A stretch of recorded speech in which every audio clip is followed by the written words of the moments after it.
Bonjour à tous, bienvenue sur Only a Giant Podcast. Et oui, ça y est, le podcast a un nom, il ne s'appelle plus le podcast New York Giants FR.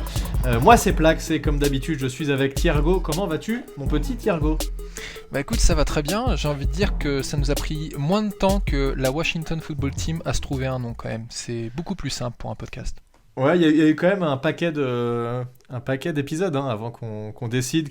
À un moment on s'est dit tiens, mais ce serait peut-être pas mal qu'on ait un nom. Et puis on a repensé à cette fameuse phrase d'Eli Manning où il dit moi c'est pas once a giant, always a giant, c'est only a giant. Donc on s'est dit tiens c'est cool.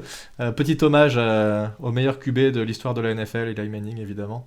Bon, on a un podcast spécial sur les notes qu'on va mettre, reparler en gros, faire un petit bilan de cette attaque et on va mettre des notes de A à E et on va d'abord faire quelques actualités. On en profite également pour vous dire que on va faire pendant l'intersaison, là en tout cas sur les prochains podcasts, on s'est prévu un podcast toutes les 2 semaines.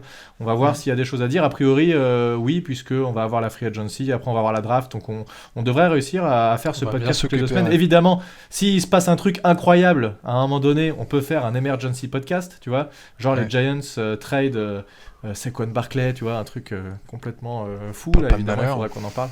Non, c'est sûr. J'ai vu des trucs sur ça. Il parlait échanger Deshaun Watson contre Saquon Barkley plus Daniel Jones plus 56 tours de draft. Enfin, des trucs complètement fous. Je sais pas si t'as vu ça aussi, mais ça fait. Non, j'ai pas vu ça, mais j'ai vu qu'en fait toutes les équipes étaient en train de faire leur petit sondage de est-ce qu'on prend Deshaun Jackson ou est-ce que Watson. Récupère. Alors je crois que c'était les Dallas Cowboys qui disaient ou est-ce que on garde notre QB qui a plus de pied, Prescott. Donc, sachant qu'ils vont devoir le payer, je pense, plus cher que le contrat en fait que Watson a en ce moment. Que Watson aujourd'hui, mais je pense que aussi Watson, ce qui va jouer dans son trade, c'est est-ce que l'équipe qui va le récupérer va être prête à renégocier rapidement un nouveau contrat. Enfin bon. Mais il a aussi, je crois, une non-trade clause. Ça veut dire que s'il part, il a le droit de choisir en gros dans quelle équipe il va aller. Enfin, c'est pas l'équipe qui peut lui dire on t'a trade contre eux et c'est tout. Et t'as pas le choix. Donc, Eli Manning, c'était la même chose. Eli Manning, Eli Manning avant sa dernière saison, il y avait des rumeurs qui disaient tiens, et si les Giants décidaient d'échanger Eli Manning pour passer à la suite, et puis de toute façon le sujet était vite résolu. Il avait une non-trade clause et puis il a toujours dit moi je préfère en fait prendre ma retraite plutôt que jouer ailleurs. Et c'est pour ça que la boucle est bouclée puisqu'on a commencé par parler de Only a Giant. À la fin de sa conférence de presse de départ à la retraite, il a dit pour moi de toute façon c'était juste Only a Giant. Exactement, je me l'ai surmaté l'autre fois, je sais pas pourquoi, petite larme à l'œil, je me suis dit j'avais écouté ça dans un moment de désespoir, tu vois.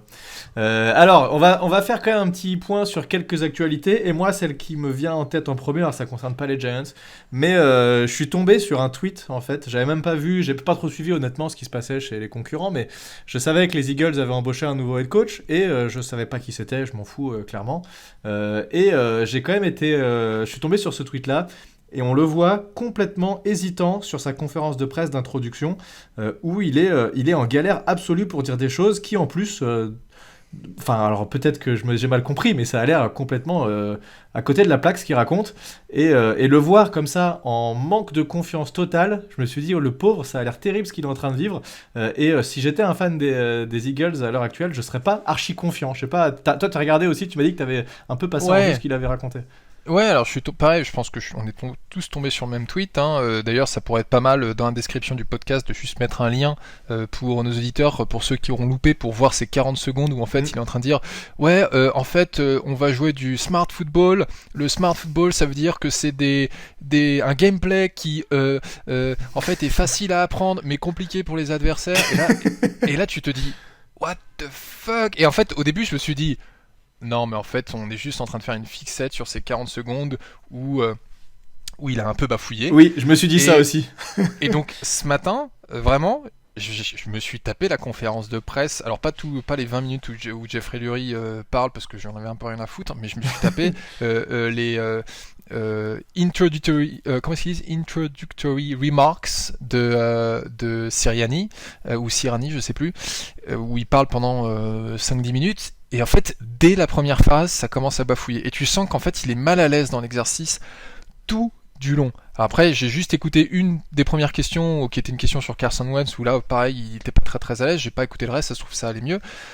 Mais c'est sûr que quand tu te présentes comme étant le nouvel head coach d'une équipe, que tu vas être en fait le leader de 53 gars bourrés de testostérone et que tu es en train de bafouiller comme ça envoie pas un super message. Non, c'est clair.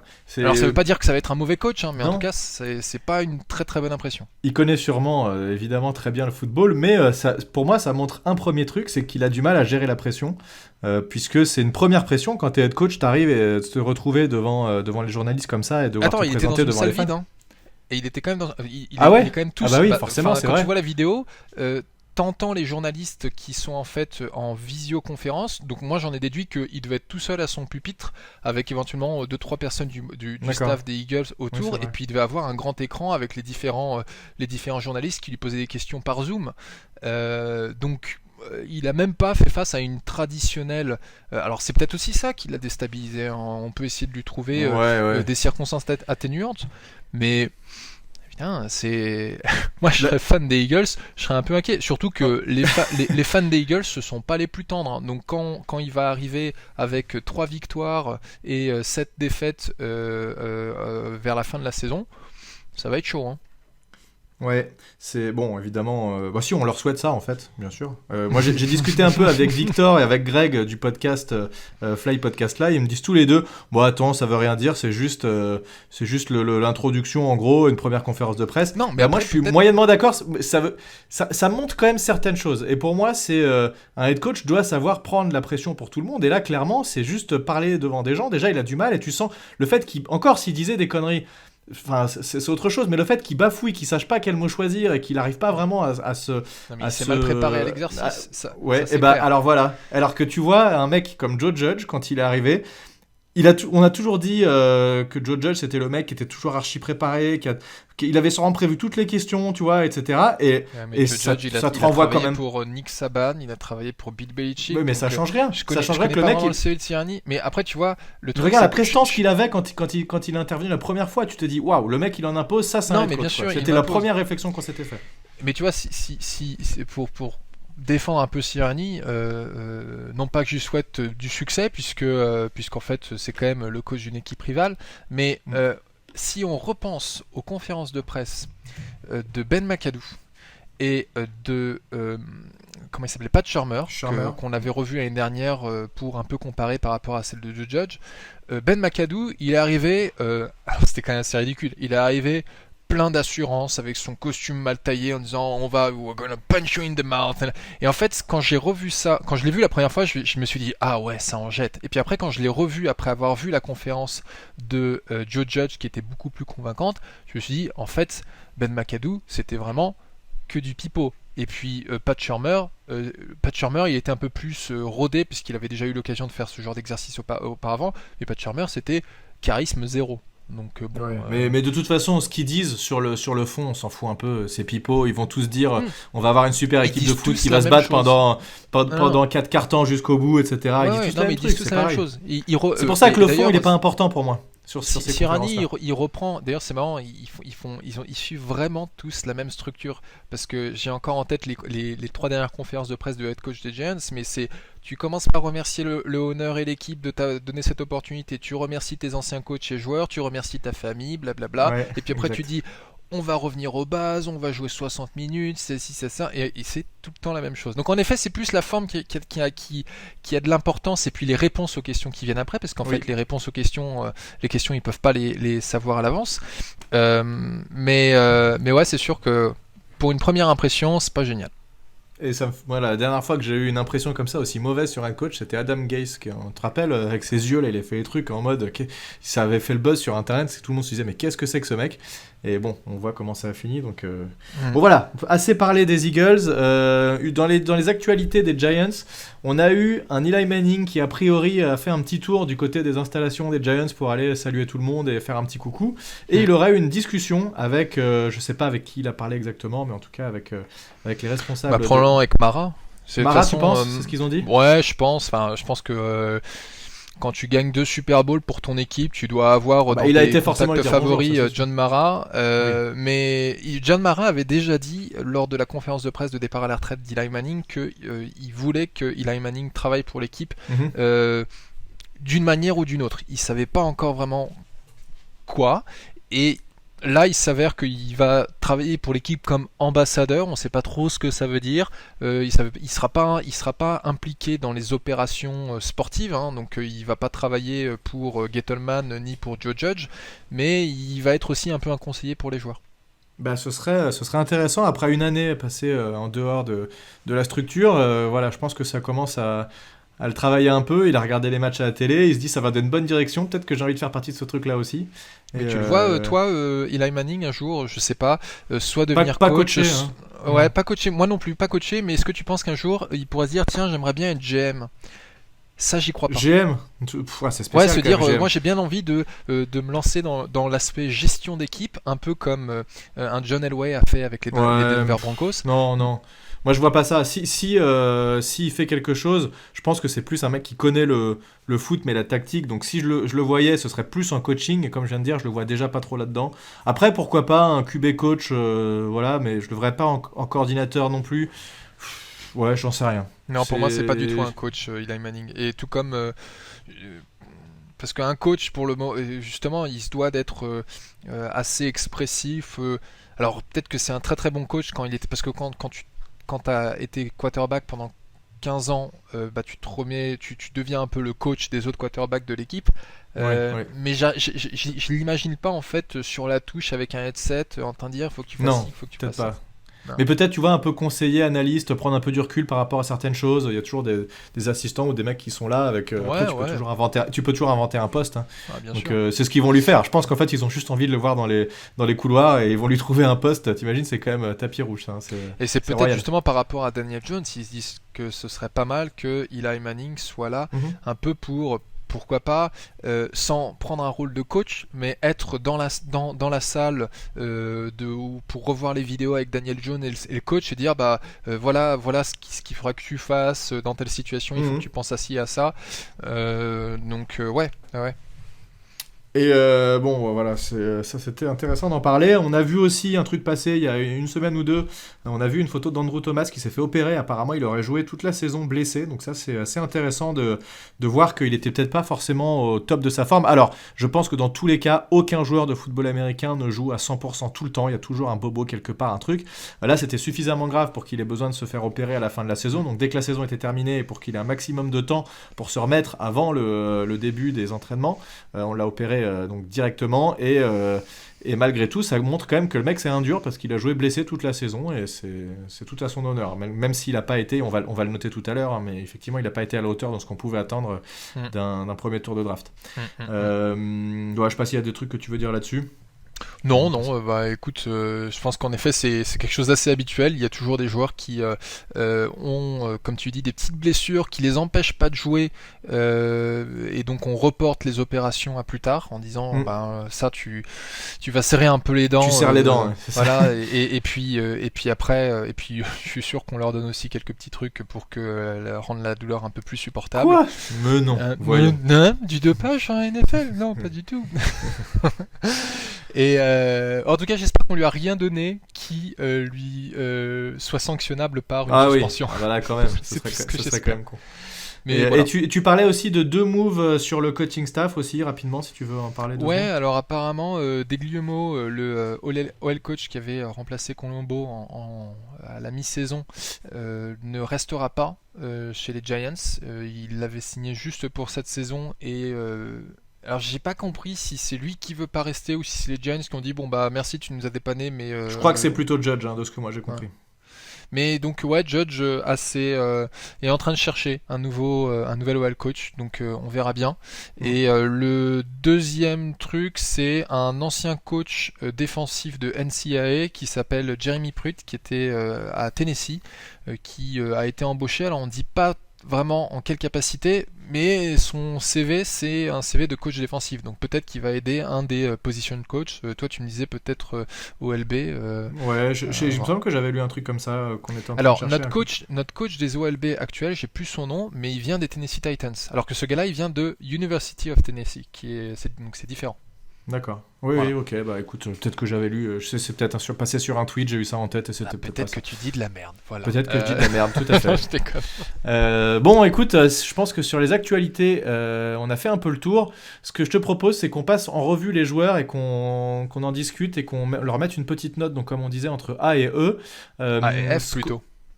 F, moi je me suis arrêté à E, c'est déjà suffisamment. Bah, F c'est pour fail, tu sais, dans le système américain. Ah, ok. Ça Oh, peut être ouais. AE aussi. Mais tu te rappelles, on avait mis des Z, hein, je crois, la dernière fois Ouais, qu'on oui, a ça fait c'est ça. vraiment que t'es vraiment très très nul. Hein. Oui, d'ailleurs. C'était sur le Gettlecast, on avait fait ça sur les moves. Vous allez être surpris par mes mauvaises notes. Ah, bon, bah écoute, je suis pressé de voir ça. Je te les annonce. Si jamais il y en a que j'ai oublié, n'hésite pas à me le dire. J'ai pas cité les joueurs qui ont fait 3 snaps dans la saison, évidemment. Hein. T'as des mecs, j'ai été voir le roster sur le site des Giants. Il y a des gars, je sais même pas qui c'est, donc ça sert à rien d'en parler. On va faire cette fois-ci. Ouais, ah oui, mon pote. Non, lui, On va faire cette fois-ci l'attaque et on fera dans 2 semaines la même chose pour la défense. Sûrement que les notes, a priori, depuis ce qu'on a vu cette année et tout ce qu'on a dit sur les anciens podcasts, c'est quand même très très probable qu'il y ait des meilleures notes en défense. Et je te spoil pas, mais j'ai pas de A moi sur cette attaque. J'ai au mieux du B. Ouais. Alors, ouais. on commence par le QB, Okay. évidemment avec Daniel Jones. J'ai mis à Daniel Jones la note de C+. Ça a été une année un peu compliquée. On l'a senti un peu en dedans par rapport à l'année dernière, surtout en début de saison. Et en fait, ça, c'est quelque chose qui va revenir sur plusieurs joueurs, mais il a été pas terrible, vraiment pas terrible en début de saison, et bien meilleur en fin de saison. Il y a d'autres joueurs pour lesquels je vais dire ça. Ouais, c'est plus, ça colle plutôt bien. On a eu, enfin pour moi le début de saison a vraiment été horrible. Hein. Quand tu regardes dès le premier match cette horrible interception contre les Steelers après un drive de pratiquement 90 yards, hein, d'ailleurs peut-être même plus que 90 yards, où là tu te dis non, tu peux pas faire ça Daniel Jones, c'est juste pas possible. Et puis pareil, il y avait aussi beaucoup de fumbles, mais je pense qu'il a aussi été pas mal limité par un gameplay douteux. Oui. Et à partir du moment où Garrett s'est dit en fait, il faudrait peut-être que je permette à Daniel Jones d'utiliser un peu ses jambes, ça se passait beaucoup mieux.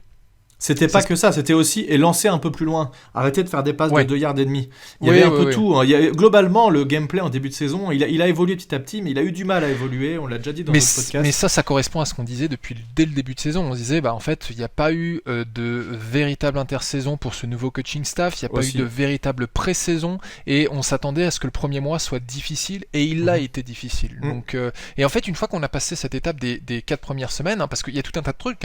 Il y a aussi le fait que on n'avait aucun jeu de course, donc c'était la merde. La protection à la passe, elle était nulle, et les receveurs ne faisaient rien. Et c'est à partir du moment aussi.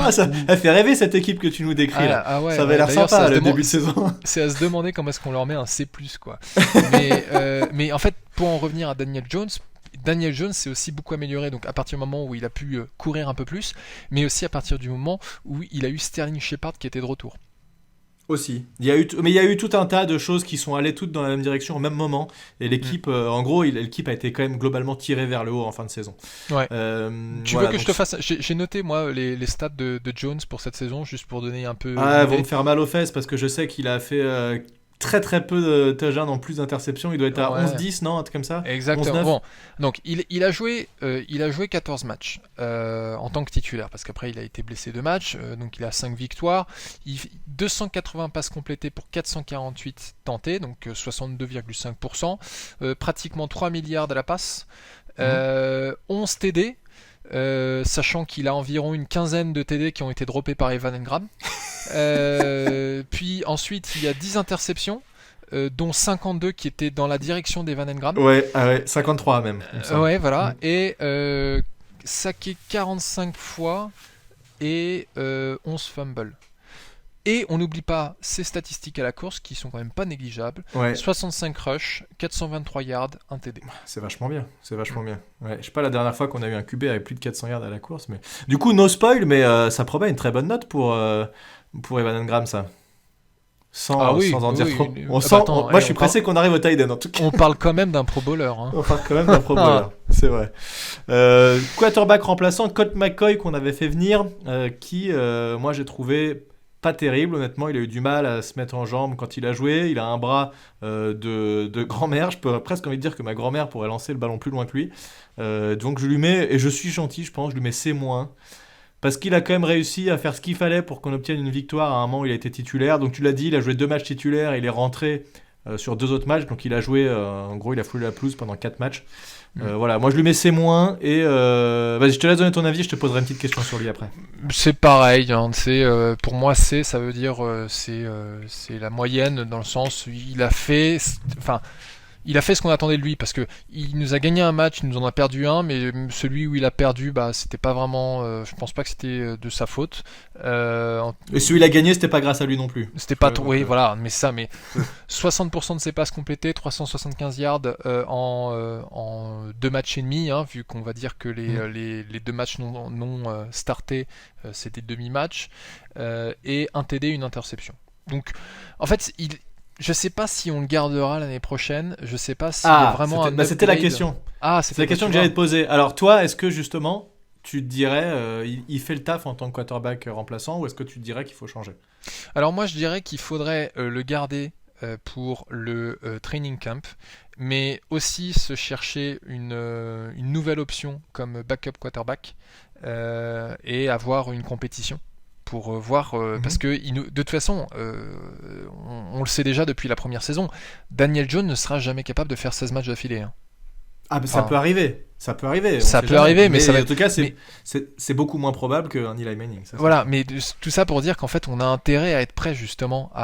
Et donc, autant on s'en foutait un peu de savoir qui était le quarterback derrière Eli Manning, puisque il allait rien faire de toute manière. Daniel Jones, t'as intérêt à être confiant dans ton backup parce que tu sais qu'il peut se blesser à tout moment. Ouais, je suis assez d'accord avec toi, effectivement. Moi, je pense aussi qu'il faut aller chercher quelqu'un d'autre et mettre en compète, et je pense que ça doit pas être très compliqué de mettre McCoy sur la touche pour prendre ce poste de QB2. En tout cas, il a quand même été là quand il fallait, il a fait le job, ça n'a pas été flamboyant, mais il a fait le minimum pour qu'on arrive quand même à obtenir une victoire. Mais c'était pas grâce à la passe, ça c'est sûr. Alors, on passe à quoi après, la O-line ? Allons à la O-line, ouais, pourquoi pas. Allons à la O-line et parlons tout de suite du coup d'Andrew Thomas, notre rookie. Tackle gauche, on avait eu beaucoup de discussions tous les deux en début de saison. Est-ce qu'on le met à gauche, à droite ? Est-ce qu'il joue même pas ? C'était un peu les questions. Donc moi j'étais plus il joue à gauche, toi t'étais plus il joue à droite. Finalement il a joué à gauche, mais parce qu'on n'a pas trop eu le choix, c'était un peu forcé. Je lui mets la note de C. Puisqu'il a eu un début de saison très difficile et comme Daniel Jones, ça s'est énormément amélioré au cours du temps. Alors il est meilleur en jeu de course qu'en protection de passe, mais il a quand même des stats. Je crois il y a 10 sacs qui sont pour sa pomme, donc ça fait beaucoup, mais la majorité était en début de saison et il a été bien meilleur quand même sur la deuxième partie de saison, donc c'est extrêmement encourageant et ce ne sera pas la première fois qu'on voit un tackle galérer pendant une saison et demie avant de réussir à atteindre son plein potentiel. Donc je suis pas du tout inquiet pour l'instant sur Andrew Thomas. Il doit effectivement s'améliorer, mais je pense qu'il est sur la bonne voie.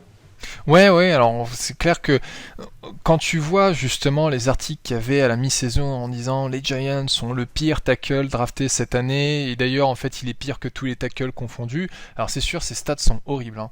57 pressions, il est avant-dernier sur une soixantaine de tackles retenus, 10 sacs, c'est le dernier en sacs concédés, il se classe sur PFF, sur le classement de PFF, il est 55e sur 59 en pass blocking et son efficacité en pass blocking, il est dernier. Donc il a vraiment galéré. En effet, à la course c'était plus simple, mais on a vu de la progression et d'ailleurs sur Big Blue View ils ont fait un post sur Pat Flaherty, l'ancien OL coach des Giants sous Tom Coughlin qui justement parlait de Andrew Thomas et qui disait en fait on a vu une véritable progression avec Andrew Thomas et donc les Giants devraient être plutôt encouragés et dans cet article Big Blue View faisait aussi une comparaison avec un ancien tackle drafté en 4e position, qui est en fait Lane Johnson, qui a été drafté en 2013 en 4e position, et ils ont des stats pratiquement identiques. Je crois que juste Andrew Thomas a 5 snaps à la passe en moins que Lane Johnson. Et Lane Johnson est devenu quand même un excellent tackle en NFL. Voilà, donc effectivement, il faut pas tout... De toute façon, à chaque fois, on le dit, il ne faut pas tout juger sur une première saison. Il y a quand même des bonnes choses à espérer. Nick Gates, le centre, là pour le coup moi je lui ai mis B+, parce que j'ai vraiment adoré ce qu'il a fait. Il a été assez catastrophique sur les premiers matchs, mais lui aussi il a énormément progressé, et toute la O-line a progressé avec lui. Et comme on l'a déjà dit sur un autre podcast, en fait le poste de centre c'est extrêmement compliqué, parce que tu es obligé de faire des ajustements, voir tout ce qui se passe, et on peut pas devenir centre comme ça du jour au lendemain. Et c'est un peu ce qu'il a dû faire, Nick Gates. Il a eu une intersaison en gros pour se préparer, une intersaison en plus Covid avec peu d'entraînement, donc je lui mets B+, pas forcément parce qu'il a été sportivement au niveau B+, mais parce qu'il a eu une vraie progression. Il a été capable de prendre ce job à bras-le-corps et à faire ce qu'il fallait pour s'imposer, et j'ai l'impression qu'on a un centre pour les prochaines années, donc c'est plutôt cool. Ouais, alors ce qui est marrant, c'est donc j'ai réécouté avant d'enregistrer ce podcast, j'ai réécouté notre podcast de fin août, début septembre, où on passait en revue l'effectif offensif, et on avait fait la même chose pour l'effectif défensif, pour un peu prévoir, faire des prédictions sur la saison. Et concernant Nick Gates, on ne le voyait même pas comme backup centre. Pour nous, on s'était mis, on pouvait pas deviner, d'accord c'est sur impossible. Spencer Pulley et Shane Lemieux. Ouais. Ah oui, le mieux. Ah oui, voilà. Et en fait, Spencer Pulley d'ailleurs, en fait, n'a pas fait un seul snap offensif, alors que Nick Gates a fait 100% des snaps offensifs sur la saison. Donc c'est quand ça veut dire que le mec est solide en plus. Le gars est super solide. Et il a eu un début difficile, mais j'ai envie de dire comme tous les Giants. Mais après, c'est vraiment devenu une véritable ancre dans cette ligne offensive. Il a tenu tête à des grands comme Aaron Donald. Il ne se laissait pas démonter. Et surtout, moi, ce que j'ai beaucoup aimé chez lui, c'est que c'est un coéquipier qui avait pas peur d'aller mettre des baffes pour protéger ses gars. Et en fait, c'est pas le gars qui jouait au con en allant provoquer d'autres joueurs, mais par contre, si le gars en face décrochait le premier coup, il était là et il défend. Je crois que d'ailleurs, il se bat contre les Rams après qu'il y ait eu l'altercation entre Golden Tate et Jalen Ramsey. D'accord. Ouais, il est là. En tout cas, ça a l'air d'être un bon gars, ce Nick Gates, je pense. C'est le mec, t'as envie qu'il soit avec toi en boîte de nuit quand tu te tapes contre les gars à la sortie, quoi. C'est le mec que tu veux avec toi. On a ensuite Kevin Zeitler, garde droit, auquel j'ai mis B+, là pour le coup, parce que sportivement, ça a été notre meilleur O-line sur la saison. Il était venu sur un trade il y a 2 ans, l'an dernier, je sais plus. T'es sûr que t'es pas en train d'analyser sa tape de 2019 ? Non, moi Kevin Zeitler, moi j'ai été quand même pas mal déçu par sa prestation. Mais vas-y, je te laisse terminer. Je lui mets B+, parce que ça a été le meilleur all-line qui a été le plus régulier sur toute la saison. Donc on n'en entend pas parler. Je sais pas si tu as ses stats, mais je crois qu'il doit pas avoir beaucoup de sacs à son actif. C'est le mec le plus stable, et même s'il a un contrat qui est assez élevé, ça me paraît difficile de se dire on le vire et on le remplace par qui, je ne sais pas. Donc il faudrait, je pense, trouver un moyen de peut-être restructurer son contrat, j'en sais rien, mais il faudrait qu'il soit là l'année prochaine. Ouais, alors j'ai pas vraiment la même analyse pour Zeitler. Alors, d'ailleurs, pour Nick Gates, j'ai pas donné ma note, mais je pense que c'est comme toi, c'est du B+, voire du A-, parce que pour moi c'est lui vraiment l'OL le plus constant de la saison, même s'il a eu un début difficile. Pour moi, Zeitler a pas été au niveau de l'année précédente, au contraire il a chuté. Il a eu sa deuxième pire saison en termes de pression concédée. Il en a concédé 28, alors qu'en 2017, quand il était chez les Bengals, je crois, il en avait concédé 29. Alors il n'a pas concédé de sac, ça c'est sûr, contrairement à d'autres joueurs. Mais voilà quoi, il y a une véritable. Donc, il a fait 100% des snaps, mais il y a une véritable question aussi à se poser pour 2021, parce que il a 31 ans, il va peser 14,5 millions de dollars sur le cap. Si on s'en sépare, on fait une économie de 12 millions et quelques. Comment tu remplaces là pour le coup ? Mais c'est la question est là. C'est-à-dire que moi je suis pas forcément d'avis de dire bon allez on se débarrasse de lui, mais je pense aussi comme toi qu'il faudrait restructurer son contrat. Mais bon, là, le problème c'est qu'une restructuration, c'est que tu ne fais que repousser à plus tard un problème de cap qui reviendra encore pire l'année d'après, et qu'on essaie de voir ce qui va faire dans cette deuxième année sous le système Garrett. Ouais. Je suis Donc assez d'accord, moi je lui donnerais voyons. plutôt enfin un B+, c'est quand même très très généreux, hein. Je dirais Ah allez, bah un écoute, C, un C et un C+. Alors tu me diras, je mets C à tout le monde, mais non, je mets quand même un A- à Nick Gates. ouais, ouais, là On a pour le coup t'as été sauté, généreux. ouais, on a, je sais pas si c'était fait exprès, mais on a sauté le left guard. T'as fait left tackle, Bah center, attends, parce que right oui, guard. j'ai fait exprès. J'ai Ok, fait plus bon ou moins exprès bah, parce qu'il y en avait deux qui ont joué justement. On va faire le left tackle, le right tackle qui est Cam Fleming. Alors, je sais que c'est ton chouchou, lui tu l'adores. Donc t'as dû lui mettre un E moins. alors j'ai pas mis Moi de notes. je lui ai mis C moins, parce qu'il a quand même. Bon, il a fait du boulot, ça n'a pas été incroyable. Il a été remplacé un peu par Matt Peart de temps en temps. Matt Peart, que d'ailleurs je lui mets pas de note parce qu'il n'a pas assez joué pour qu'on puisse lui mettre une note, je pense. Il a été intéressant et il faudra voir ce qu'il donne, mais voilà, Cam Fleming, pas incroyable. J'ai Non. entendu des gars qui disaient que c'était pas forcément justifié puisqu'il a été meilleur que ce que tout le monde pensait. Je sais pas. En tout cas, moi j'ai plutôt un mauvais avis sur ce joueur. Alors, Cam Fleming, donc moi, comme je disais tout à l'heure avant qu'on lance le podcast, j'ai pas mis de notes, donc je les envoie un peu en live, mais je me suis mis des commentaires. Et pour Cam Fleming, le premier commentaire, c'est merde irrégulière.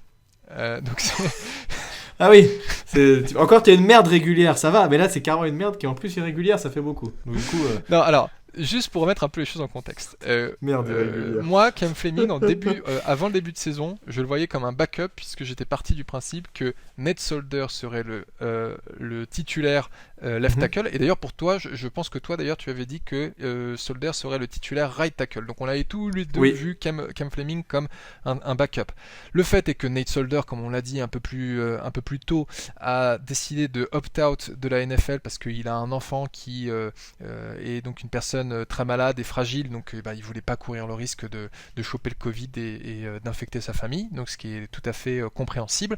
Ce qui fait que Andrew Thomas s'est retrouvé left tackle et donc il nous fallait un right tackle, c'est tombé sur Cameron Fleming.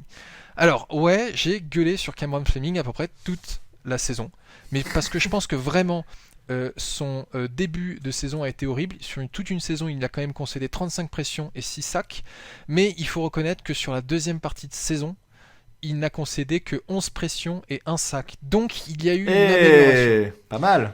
Donc c'est pas vraiment pour une merde irrégulière, c'est pas si mal. Donc c'est pas vraiment une merde irrégulière, mais on va dire que c'est un joueur moyen qui a justement des phases très très irrégulières. C'est-à-dire qu'il y a quand même des matchs qui étaient horribles.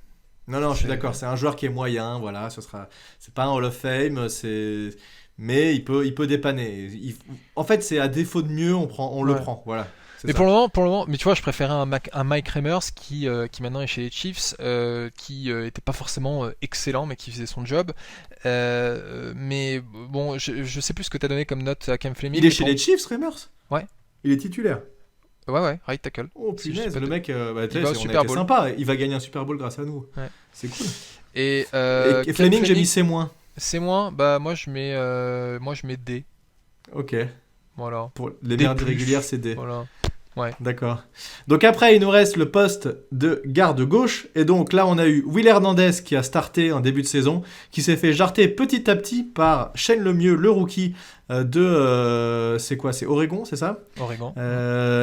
Du coup, Will Hernandez, je sais pas trop le noter parce que c'est dur, un mec comme ça qui se fait virer. À mon avis, il se passe des choses qu'on voit pas sur le terrain parce que son jeu, il était pas terrible pour un mec qui était pris en second tour de draft, mais pas non plus au point de le virer. Je sais pas. Donc il y a peut-être quelque chose qui se passe dont on n'est pas au courant. En tout cas, Shane Lemieux, je l'ai noté C+ parce que c'est un mec qui était drafté assez tard par rapport à un Andrew Thomas, et qui a été plutôt intéressant, notamment sur le jeu de course. Qui est un bon bœuf quand il faut rentrer dans le tas, mais là où c'est un peu plus compliqué, c'est sur la couverture de passe. Donc en fait, la gauche de notre ligne, catastrophique, couverture de passe, le mieux. C'est catastrophique, tu dis ? 25 pressions, 5 sacs. Sachant qu'il n'a pas joué autant de snaps qu'un Cam Fleming qui fait 35 pressions, 6 sacs. Mais il a quand même été intéressant sur certains jeux, notamment les courses en débordement. On l'a vu mettre 2-3 pancakes à des gars. Ah non, bien sûr. C'est un bon bœuf qui peut être utile, mais il va falloir qu'il s'améliore. Mais justement, alors, c'est à mon avis ce qui a permis. Alors, je pense qu'il y a aussi une question de relation avec le coach. Le changement, le mieux Hernandez, c'est aussi fait à peu près en même moment où on a eu le changement Colombo des Guillemot. Et puis, je pense que le nouveau coach, ça passait mieux avec le mieux. Et moi, ce que je vois avec Hernandez, pour moi, Hernandez, c'était sa 3e saison en NFL. La 2e saison a été un peu décevante. On attendait beaucoup plus de lui, surtout qu'en plus, il avait passé toute l'intersaison à poster des vidéos où il soulevait de la fonte, il s'entraînait. Comme quoi, c'est facile en fait, de se faire un peu de marketing pendant l'intersaison. Tu demandes à un de tes potes de te filmer, de te mettre sur Instagram. Et au final, ce qu'on avait sur le terrain, c'était un gars qui n'était pas mauvais, il n'était pas bon non plus. Pour un second tour, c'était plutôt, j'ai pas envie de dire bust, mais quelqu'un d'ultra décevant pour. Il aurait pu être drafté en fin de premier tour. Il a été drafté au tout début du 2e tour par les Giants, l'année où on a eu Saquon Barkley. Ouais. Et donc en fait. Le mieux, qui est quand même un rookie qui a été drafté au 5e tour, arrive en 8e semaine parce qu'Hernandez est foutu sur la Covid list, parce qu'il avait été, je sais pas s'il était cas contact ou positif, en bref. Et à partir de là, le mieux a été titulaire tout le temps et a pris la plupart des snaps. Alors que le mieux était bon en run block, mais catastrophique à la passe. C'est ça. Mais toujours dit-il que l'un dans l'autre, il devait être meilleur. En tout cas, les coachs ont décidé qu'il était plus intéressant que Hernandez. Voilà pour les O-line. Est-ce qu'il y en a qu'on a oublié? Non, hein, parce qu'à part eux, les autres, c'est des mecs qu'on connaît pas, qui n'ont pas joué. Non, il y a Chad Slade et Kyle Murphy qui sont restés sur les practice squad. Et puis, comme tu as dit, Matt Peart. Matt Peart, en fait, il nous a montré des belles choses quand on l'a mis quelques snaps en début de saison. Et puis après, je pense qu'il y a peut-être eu aussi un impact de changement de coach où on le voyait beaucoup moins. Il a eu un match très très difficile. Je crois que c'était au match retour contre les Eagles. En même temps, on savait que c'était un tacle. Là, c'est plus un mec que tu prends pour développer. De toute façon, c'est un mec qui est un peu plus brut en général. On verra bien. Mais tu vois, il a justement des opportunités. C'est-à-dire qu'il peut profiter. On sait très bien que Cameron Fleming, c'est pas une solution long terme. À lui de montrer qu'en fait, il peut récupérer ce poste-là. Tout comme un Shane Lemieux, on va manifestement garder Will Hernandez parce que c'est quand même un second tour et il va avoir une 4e saison, donc on va l'emmener jusqu'à sa dernière année de contrat. Shane Lemieux, il peut soit prendre le job d'Hernandez ou alors si Zeitler ne reste pas, se dire allez, c'est moi qui vais être le nouveau right guard. Enfin, il y a des opportunités dans cette O-line et je suis curieux de savoir quel va être le coach qu'on va récupérer pour 2021 pour mener ces gars-là. En tout cas, rien n'est fait et ce que j'aime bien avec ce coaching staff, c'est qu'ils n'hésitent pas à tester des choses, à faire tourner ce qu'on ne voyait pas forcément les saisons d'avant où on avait des choses un peu galères et on se disait mais pourquoi ils n'essayent pas autre chose et on voyait bien que ça ne marchait pas. Là, ils essayent, ils font tourner et il y a même eu pendant les matchs où clairement ils faisaient tourner en tackle gauche, ça changeait suivant les drives, etc. Donc je trouve que c'est assez intéressant. Tight end. Alors, on va évidemment parler de notre Caden Smith d'abord. Non, on va d'abord parler d'Evan Engram parce que je l'ai mis tout en haut. Alors attends, je reprends mes notes. Evan Engram, j'ai marqué grosse merde irrégulière. Ah voilà. Du coup, je mets E. Au contraire, lui, il a été. Pour moi, c'est grosse merde régulière avec une fois de temps en temps quelque chose de positif. Mais parce que moi, irrégulier, je le voyais encore pire que grosse merde régulière. D'accord. À toi, il est irrégulièrement une grosse merde. D'accord. Bon, en tout cas, c'est grosse merde à plein temps. Alors voilà, je sais pas comment. Moi, j'ai mis grosse merde qui nous a coûté plusieurs victoires. Ouais, et oui, je pense que effectivement, alors c'est dur à dire, on peut pas être dans l'hypothèse comme ça et savoir ce qui se serait passé si, mais on se rappelle évidemment de cette réception contre les Eagles qui là pour le coup, à peu de choses près, il n'y a pas trop de... c'est quasiment sûr que ça aurait été une victoire s'il la rattrapait. Il aurait pu faire fumble derrière, hein, donc il aurait fallu qu'il l'attrape et qu'en plus... Ouais. Non mais il était capable de tout ce gars.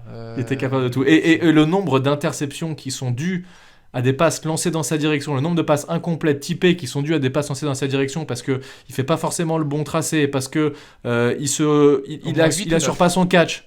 Voilà, au moins 8 ou 9. Il assure pas son catch, le ballon rebondit, il est intercepté derrière. Il fait un catch, mais en retombant, il fait fumble. Enfin bref, voilà. Il Il y y a en a une eu un interception paquet. c'est un ballon qui a quand même rebondi sur son face mask.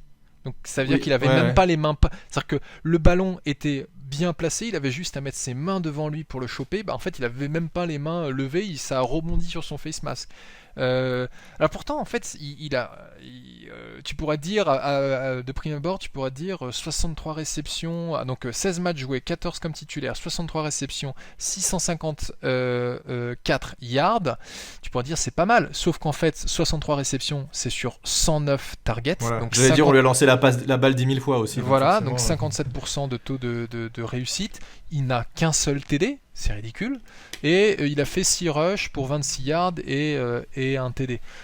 Donc en fait, je comprends toujours pas, le Pro Bowl est ce week-end, hein, je comprends toujours pas comment est-ce que ce gars-là se retrouve élu au Pro Bowl alors que tu avais des types, typiquement un Gronk qui est un habitué du Pro Bowl et aurait pu se retrouver au Pro Bowl pour la NFC. Bon, Mais de toute façon, c'est une blague, hein, le Pro Bowl. non, moi je regarde plus depuis belle lurette. Ouais, moi aussi. Depuis que les mecs se plaquent pas, de toute façon, il n'y a aucun intérêt. Bon, on va pas parler plus de ça avec Van Engram, on espère tous qu'il va se barrer. Et c'est important ce poste de tight end, il faut qu'on fasse quelque chose parce que les deux autres Surtout qu'il que bloque j'ai pas. notés, Il ne bloque surtout pas. qu'il bloque pas, c'est Ouais, vrai. on peut pas compter sur lui et il ne bloque pas. On n'a pas arrêté de le dire. C'est un type super sympa. C'est certainement Ouais, qu'il mais bosse qu'il soit beaucoup. sympa, moi j'en ai rien à foutre. Mais voilà, mais oui, c'est exactement ça. Je vais pas boire des coups avec lui le soir, moi je veux qu'il fasse gagner mon équipe parce que je me fais chier à regarder tous les matchs des Giants alors qu'il nous aide un petit peu à gagner. Et tu disais il bloque pas, très bonne transition avec Caden Smith qui pour le coup lui bloque un minimum et je lui ai mis une note, je lui ai mis B- parce que je trouve que on lui lance pas assez le ballon et qu'il mériterait plus parce qu'à chaque fois qu'on lui lance la balle, et ben, généralement c'est une réception, il fait pas beaucoup de drop contrairement à Evan Engram. Il a pas eu beaucoup de réceptions dans la saison. Hein. Ouais, il a eu 42 targets, 31 réceptions. Donc le taux de Attends, il a fait 31 réceptions Caden Smith cette année. Ouais. Combien de yards en tout? 268. Ah ouais, mais tu vois, j'aurais donné beaucoup moins que ça. 268 yards. 3 TD, 2 fumbles aussi. Donc, ils disent qu'il a joué que dans 9 matchs et il a fait 44% des snaps offensifs et 31% des snaps en special teams. Voilà. Pour ces gars-là, j'ai regardé un peu. Attends, t'es sûr de tes stats là? Je trouve pas ça. Hein. C'est pas ses stats de toute sa carrière parce que moi j'ai 18 réceptions, 112 yards. Hein. Comment oses-tu remettre mes cas Ouais, c'est peut-être les stats de toute sa carrière, je suis désolé. Là, je suis étonné de ce que tu me dis. Ouais, mais bon, quand même. 21 targets pour 18 réceptions. Non, mais je me suis planté, autant pour moi. Par contre, pour les stats de snap. Et il met pas 3 TD, hein, ça c'est sûr. Ouais. Mais oui, il faudrait qu'on lui passe plus souvent le ballon. Hein, il met 0 TD cette année. Attends, t'as lu ses stats de l'an dernier. Oui, enfin bon, c'est comme toi qui regarde la tape de 2019 de Zeitler pour dire qu'il a fait une excellente saison. Je suis désolé. Non, mais moi, on a chacun le droit de se c'était le planter. meilleur O-line qu'on avait. Excuse-moi si on avait une line à chier, j'ai plus rien. Bon, bref. Alors, Caden Smith, en tout cas, moi je pense que c'est un mec qu'il faut qu'on garde parce qu'il est stable et il bloque bien et c'est le genre de mec dont on a besoin. Ensuite, Levin Toilolo, je lui mets E. Le mec, on l'a pas vu, il a rien fait, il bloque même pas, il sert à rien. Je ne sais pas ce qu'il fout là. Voilà. J'ai rien d'autre à dire de plus sur ce type. Ouais, Toilolo, il a surtout joué en ST, hein, 38% des snaps de ST, et il a participé à 27% des snaps offensifs. C'est nul, c'est vrai. Ouais, c'est oui. Il fait combien 3 réceptions pour 8 yards 5 réceptions sur 6 targets, 46 yards. Ouais, mais bon, vu que personne l'attend, forcément, il est à chaque fois tout seul pour recevoir la balle. Mais ouais. Bon, pas grand chose à dire en tout cas. En tout cas, moi, ce que ça confirme, c'est qu'il nous manque un vrai tight end titulaire. Un mec, il nous faut un Shoki, quoi. On va faire revenir Jeremy Shoki des limbes. En déambulateur. Avec ta grand-mère. Avec qui lui lancera des ballons. Alors, passons au running back. On va parler en premier de Wayne Gallman. Là, pour le coup, moi, je lui mets B-, je sais. Ouais, voilà, Wayne Train. Moi, je l'ai bien aimé parce que j'aime bien ce type parce qu'il se bat. Voilà, donc c'est plus joueur de cœur que vraie statistique. Mais quand il a eu sa chance, j'ai trouvé quand même qu'il avait fait ce qu'il fallait. Malgré ses 2 fumbles au dernier match, ça a un peu niqué le truc, mais sinon, un joueur intéressant. Alors, et d'ailleurs, ça, en parlant de fumble, c'est une stat assez intéressante parce que sur Pro Football Reference, ils nous disent que Wayne Gallman n'a fait qu'un seul fumble. Donc, alors qu'il en a pourtant bien fait 2 contre les Eagles, contre les Cowboys, pardon.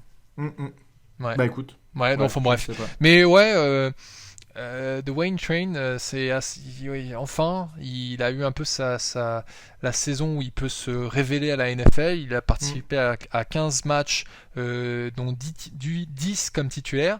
Ce que je trouve quand même un peu surprenant, c'est que quand Saquon Barkley est tombé, enfin, s'est blessé, s'est déchiré les ligaments croisés, le premier réflexe de l'équipe, ça a été de se dire on va signer un joueur ailleurs, alors qu'on avait Gallman qui était capable de faire le boulot.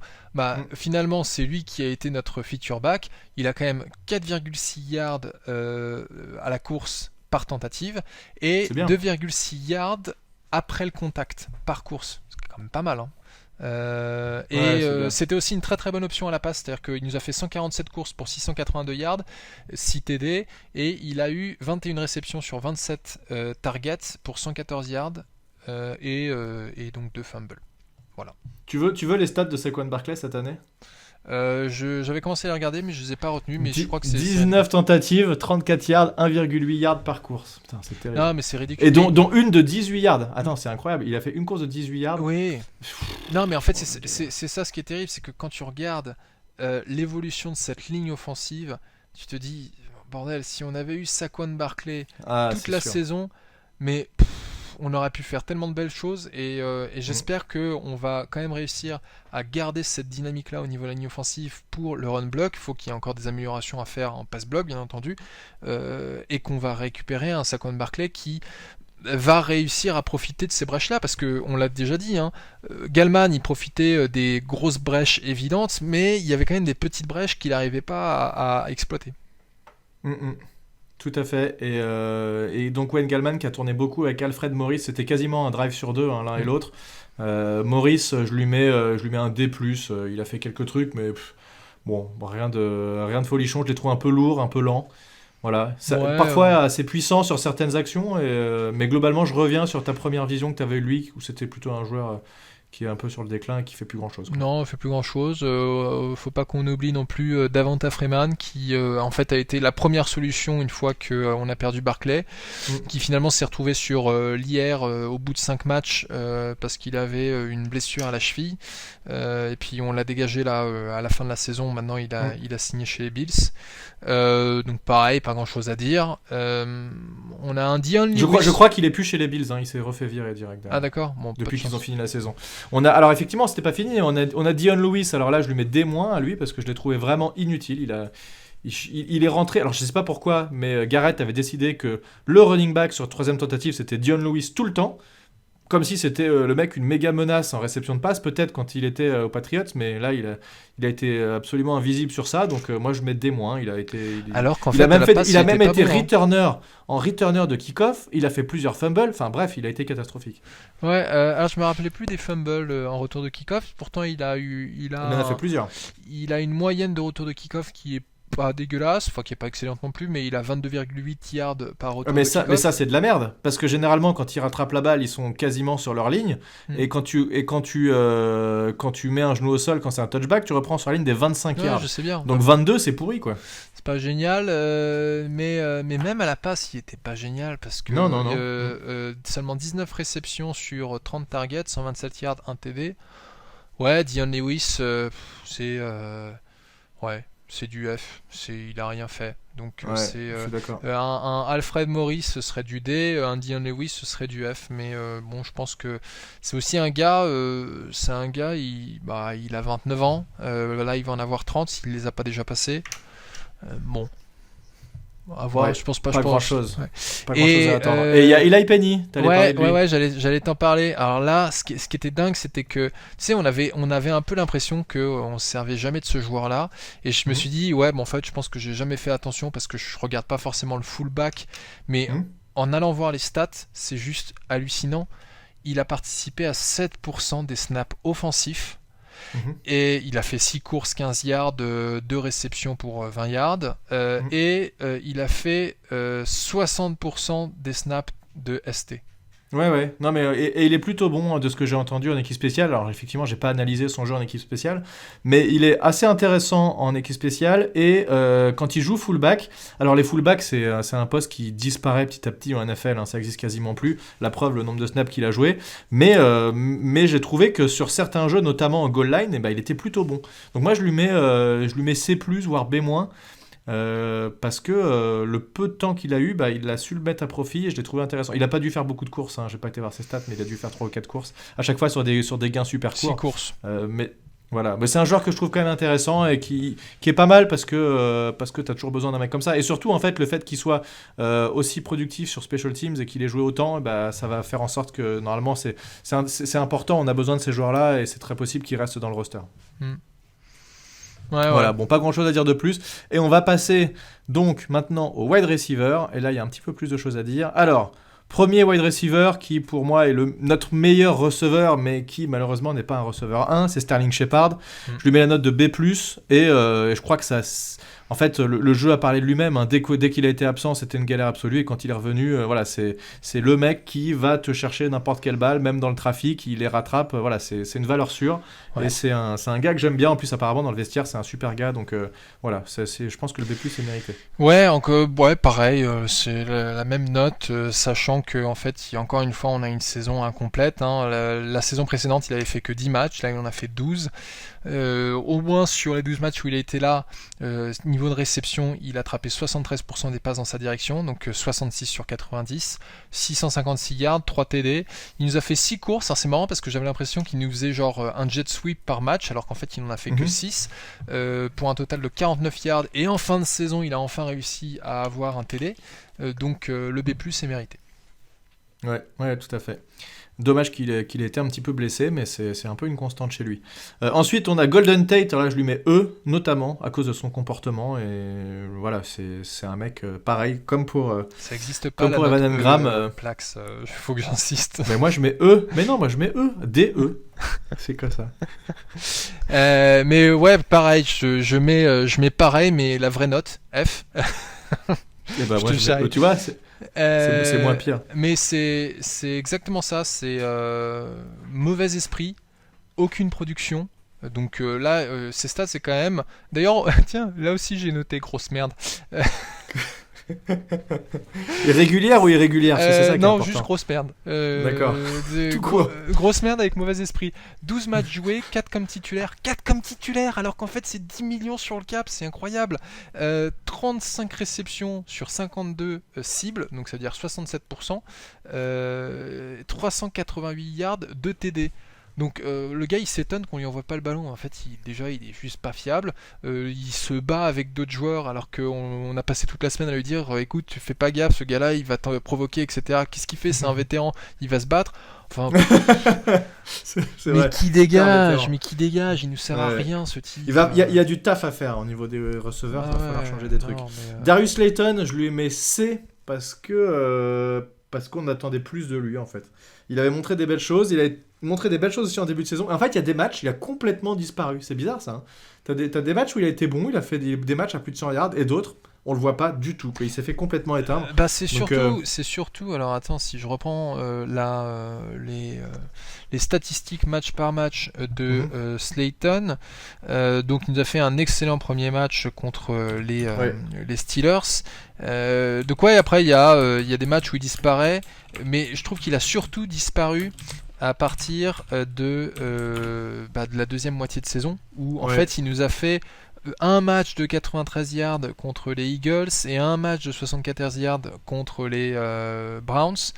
Sinon il a 0, 14, 26, 22, 6. Alors, et pourtant, il nous fait c'est quand même le gars qui a le plus de yards à la réception sur la saison, 751. Ouais. Mais il est encore plus inefficace que Evan Engram pour attraper le ballon. 52%, donc 50 réceptions sur 96 tentatives. Il nous marque 3 TD et il nous fait un fumble. Voilà. Donc il y a du boulot. Il y a du boulot. Et en fait, je pense que c'est un mec qui serait vraiment intéressant si c'était pas lui qui était le wide receiver 1. Malheureusement, on n'a pas eu d'autres cibles cette année. Et on pensait pouvoir s'en sortir, c'est ce qu'on se disait. On avait dit quoi en début de saison? On avait dit qu'on pourrait s'en sortir, on avait dit que c'était la merde.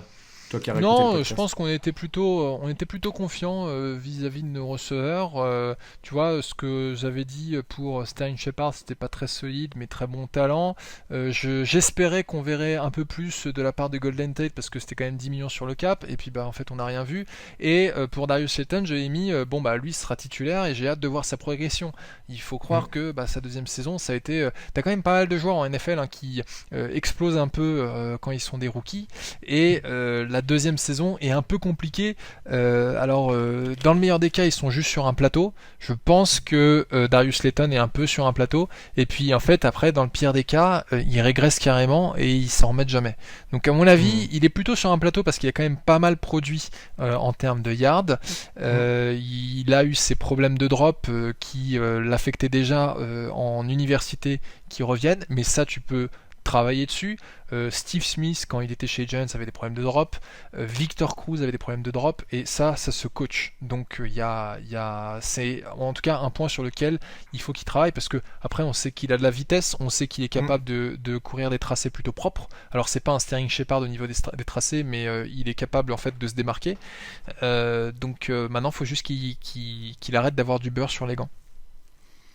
Oui, tout à fait. Et peut-être qu'en tombant contre des corners un petit peu moins bons, pas le meilleur corner de l'équipe d'en face, il y a peut-être moyen de faire quelque chose. Ensuite, ça c'était un peu nos 3 gros receveurs de l'année. Ensuite on a eu Austin Mack, le rookie, mais je mets pas de note, il a pas assez joué. On a eu Dante Pettis qui est arrivé à la fin de saison, qui était intéressant, et il y a peut-être quelque chose à faire avec ce mec qui était venu des 49ers, un ancien second tour si je dis pas de bêtises. CJ Board qui a fait quelques réceptions, mais pareil, pas grand chose à dire. Et j'avais oublié, on a eu Cody Core qui s'était blessé, qui lui était un très bon special teamer, vraiment très très bon, un chasseur sur notamment les kick-offs et les punts, et qui s'est blessé en tout début de saison. Ça c'était une grosse perte pour nous malgré tout, même si c'est pas un joueur ultra phare, et qui faisait quelques réceptions aussi. Donc ça c'est un mec que j'aimerais bien voir revenir l'an prochain, tu vois, typiquement. Voilà. Après je sais pas si tu as des choses à rajouter sur ces receveurs. Cody Core, pour tout te dire, j'en avais même aucun souvenir. T'es sûr que... Parce que là, Cody... Si, il est encore sur le site des Giants, numéro 17. Oui, non, mais il est encore sur le site des Giants, mais en fait, il est même pas sur PFR, il n'est même pas dans les joueurs qui ont été sur la feuille de match pendant la saison, quoi. Ah oui, non, mais il a été blessé avant la saison. Hein. Ah oui, d'accord. Oui, il s'est blessé. Oui, il s'est blessé sur un entraînement avant la saison, et blessure pour toute la saison. Donc je sais pas où il en est, je sais pas où en est sa blessure. En tout cas, on l'avait remplacé par un mec un peu genre CJ Board, qui lui avait fait aussi des special teams. Je préfère largement Cody Core, qu'on avait fait venir des Bengals, hein. C'était l'an dernier ou il y a 2 ans, et je le trouvais vraiment intéressant, et surtout en special team. Donc ça c'est le genre de mec dont on a besoin. Mais après des Austin Mack, Dante Pettis, c'est des mecs qui peuvent être intéressants. Il faut voir ce qu'ils vont donner, hein. Mais bon, voilà. Ouais, ça change pas ce qu'on s'est déjà dit avant, c'est que mine de rien il nous faut un playmaker en jeu de passe, que ce soit un tight end ou que ce soit un receveur. Je pense qu'un receveur ce serait mieux. Ouais, les deux. Alors c'est du boulot quand même pour avoir les deux en même temps. Enfin, tu vois, quand tu regardes par exemple les Chiefs qui ont Travis Kelce et Tyreek Hill, ça te facilite quand même la vie d'un quarterback d'avoir des gars comme ça. Hein. C'est sûr, c'est sûr, forcément. Et il faut donner des armes à Daniel Jones, et en tout cas, c'est sur la conférence de presse de Mara, c'est ce qu'ils ont prévu. Hein. Donc voilà, on va voir ce que ça va donner à l'intersaison et quel joueur on va pouvoir récupérer. Écoute, je crois qu'on a fait le tour. Ouais, écoute, c'est déjà pas mal, hein. On a fait le tour de cette petite escouade. Faudra qu'on fasse le même exercice maintenant pour la défense, et puis évoquer rapidement les special teams. Donc je pense que on a déjà en fait les special teams on a déjà un peu évoqué. Ouais, on a un peu évoqué. C'est juste qu'on n'a pas parlé de Graham Gano. Graham Gano, on peut déjà dire qu'il a une note de A+. De A+, voilà. Plus. Et même Riley Dixon a fait du bon boulot, mais bon, ça se limite pas. D'ailleurs, c'est marrant parce que l'équipe là a posté sur Twitter une vidéo où ils expliquent un peu la composition d'une équipe, et quand ils parlent des special teams, ils te parlent du gars qui fait les field goals, c'est tout. Et je me dis, vous n'avez même pas parlé en fait du punter, de son rôle. Vous n'avez pas parlé du rôle du returner, qui est quand même assez important, et surtout qui montre une image de Devin Hester. Tu dis, les gars, vous avez oublié un petit bout. Mais bon, comme je disais sur Twitter, c'est quand même bien qu'il y ait ce genre de vidéo pour expliquer aux néophytes comment ça fonctionne. Et je crois qu'ils en font d'autres sur un peu expliquer le déroulement du jeu avant qu'il y ait le Super Bowl. Ils font ça en vue du Super Bowl, ouais, c'est intéressant. D'ailleurs, on va peut-être, je sais pas si on sortira on va sortir notre prochain podcast après le Super Bowl. On peut peut-être conclure sur ça, sur un petit pronostic. Là, tu veux un pronostic du Super Bowl ? Ouais, pourquoi pas. Maintenant, là, putain, j'ai pas réfléchi. Ah, mais t'en fais pas, moi non plus, j'ai pas réfléchi à... Mais tu peux juste me dire, je pense que ça va être les Bucks, ou je pense que ça va être... Non, je pense que ça va être les Chiefs, hein, à mon avis, deuxième année consécutive. En fait, là, presque, tu vois, pour l'histoire, autant Tom Brady, il me faisait chier quand il était chez les Patriots, autant là, je trouverais ça cool qu'il gagne. Mais je pense que les Chiefs en attaque... c'est quand même lourd, quoi. Ils mettent des piles à tout le monde, ils mettent 40 points comme ça, tranquillement, les doigts dans le nez.